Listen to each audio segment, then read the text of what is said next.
खूप जास्त प्रमाणामध्ये पितृदोष असतो. कारण की कसं आहे, पुरुषांना तरी एका घराण्याचा पितृदोष असतो, पण महिलांना माहेरचा आणि सासरचा दोन्हीकडचा प्रखर पितृदोष असतो.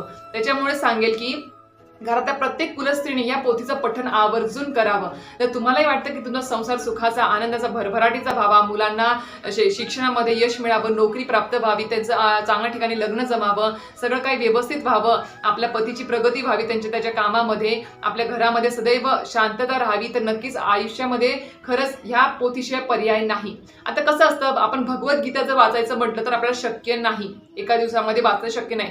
त्यासाठीच आपल्या परमपूज्य गुरुमाऊलींनी आपल्याला संक्षिप्त स्वरूपामध्ये ही पोथी आपल्याला आपल्यापर्यंत आणून पोहोचवली आहे, जी प्रत्येक दिंडोरी प्रेम स्वामी समर्थ केंद्राच्या स्टॉलवर तुम्हाला ही भेटून जाईल. खरं सांगा, एकदा तरी आलं तुम्ही ना, प्रत्येक, मी रोज म्हणत नाहीये, प्रत्येक एकादशीला, 15 दिवसांची एकादशी येते, त्या प्रत्येक एकादशीला या पोथीचं पठण झालंच पाहिजे, पोथीचा एक पाठ झालाच पाहिजे घरामध्ये.